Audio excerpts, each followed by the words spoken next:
am just an ordinary boy. The only difference is that my life has never been ordinary.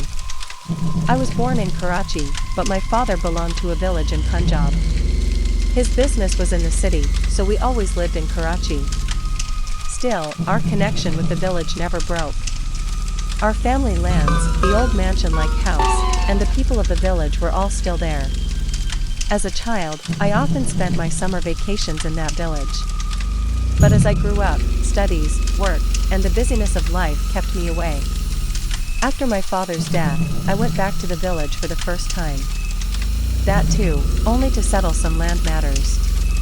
The village looked like any other rural place, with mostly mud and brick houses.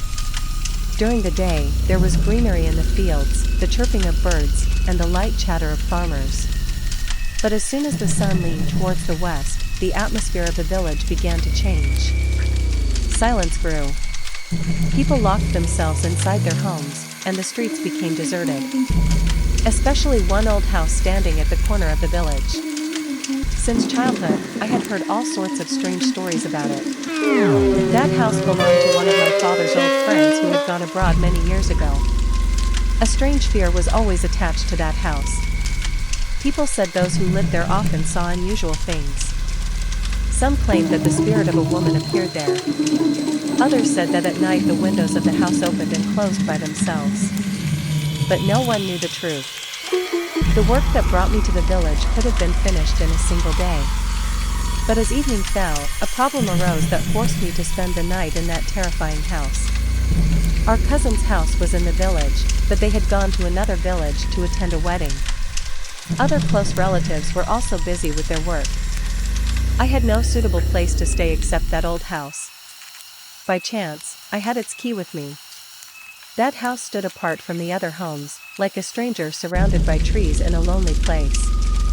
The door was old, its planks tied together like with invisible chains. Evening shadows were spreading when I unlocked the door. The cold air that escaped from inside sent a shiver through my body.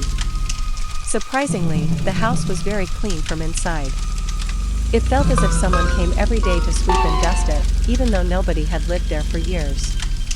Right in front of the entrance was a wide courtyard, and in the middle stood an old neem tree. Many stories were also connected to this tree, especially about that mysterious woman who was sometimes seen here. Then I stepped inside one of the rooms. I put my things down. I was not very scared, but there was a strange feeling that I was not alone. There was no arrangement for lights, so I turned on my phone's flashlight to see around. The first odd thing happened when I shone the light on the neem tree.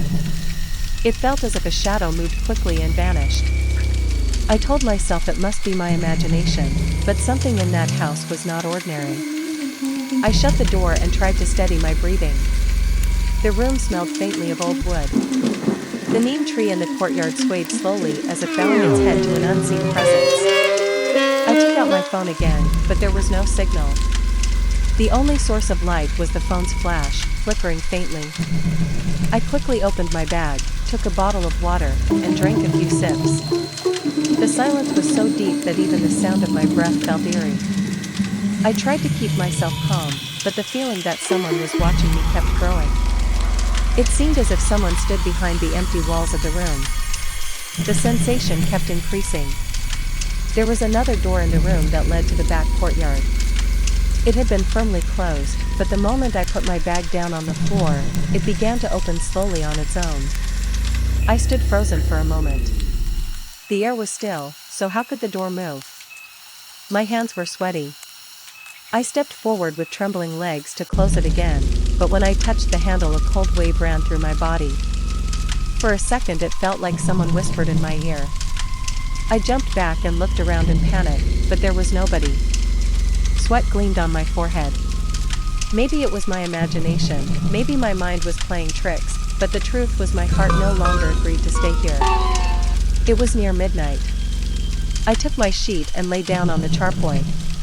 I tried to close my eyes, but as soon as I did I heard footsteps, soft, slow, but deliberate, as if someone was walking in fear. Gathering my courage, I turned toward the courtyard. In the moonlight the neem tree cast a long shadow. Beneath it, something stood. A woman wrapped in white. Her long black hair floated in the air. She was looking straight at me. I felt my life drain out. My heart felt like it would break out of my chest. My body felt bound in invisible chains. I tried to breathe, but the air seemed to vanish. The woman in white stood under the neem tree, horrible and still. Her hair moved like a dark cloud. Her eyes, no, they were not eyes. There were two deep black hollows that pulled at my existence like darkness itself. I felt as if maybe it was my imagination. Maybe my tired mind was playing tricks on me. But the moment I blinked again, the woman had suddenly moved very close. I tried to recoil in shock, but my body had stopped responding. I grabbed the edge of the bed and tried to pull myself up, but when I turned my gaze back toward the neem tree there was no one there. She had vanished. Still, my fear did not go away. I told myself perhaps it was all in my head. As soon as I set my feet on the floor, the room's door flung open with a violent jerk. The same door I had locked myself. It opened so hard it seemed someone had shoved it from outside. I still had enough courage to move forward and try to close it, but the moment I took a step, a cold gust hit my face. It was not ordinary wind. It felt like an icy hand had touched my skin. I stumbled back. My heart was pounding. Then footsteps came from outside the door, slow and soft. My legs felt like they were giving out, but after a moment I gathered my courage and looked toward the door. The courtyard was empty, yet the footsteps continued, as if someone were circling around me. Suddenly the same woman stood right in front of the door. I had never felt such terror in my life. Her face had no features, no shape to it. She moved closer slowly. Moisture dripped from her body as if she were wrapped in a damp shroud. I tried to scream with all my strength, but no sound came out. My fingers went numb. Only one question echoed in my mind. Why was this happening to me? Darkness seemed to seep into my body.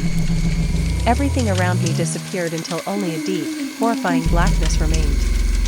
I reached out, but I could not feel my own existence. It was as if I had become hollow, as if my body had separated from me. These words kept repeating in my head. This is my home. This is my home. The walls seemed to repeat them, as if whispers were coming from beneath the ground. I tried to move, but my body had become heavy, as if someone had chained me. Then I heard a sound. Tap, tap, tap. The sound of walking, but not like an ordinary human. It sounded like nails scratching on wooden boards. The noise came from behind me. I tried to turn, but before I could, the door swung open with a violent jerk and light spilled in from outside. The brightness hurt my eyes, but I managed to. The moment I stepped outside, every hair on my body stood on end. Under the neem tree, the woman was still standing. Her face, already horrifying, had now become even more terrifying. In place of her eyes were two deep black holes, from which thick, dark liquid dripped. Her arms were long and thin, her nails sharp and curved like daggers.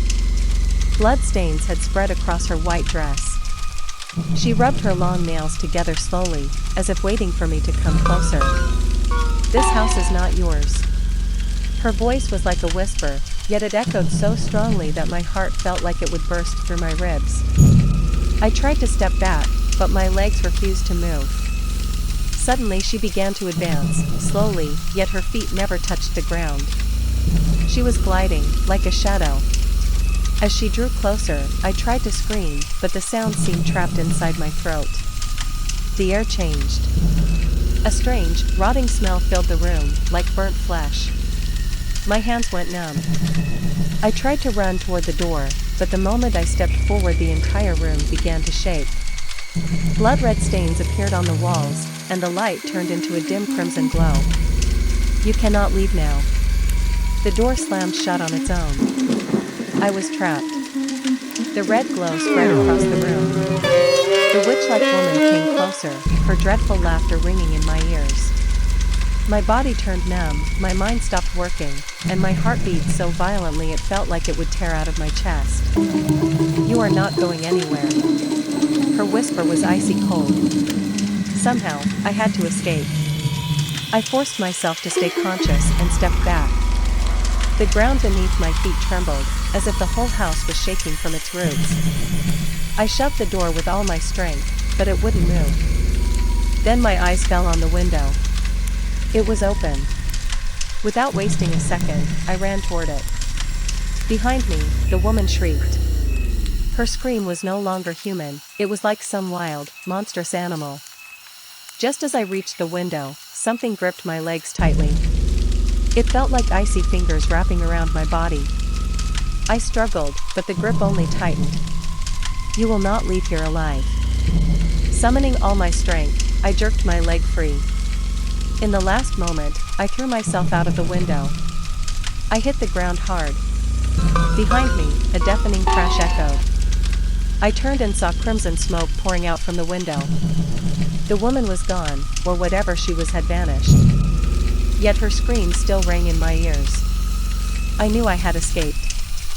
Somehow, I was alive. I steadied myself and ran, without daring to look back. In the darkness of the night, only one thought haunted me. I had gotten out. But had she really ended?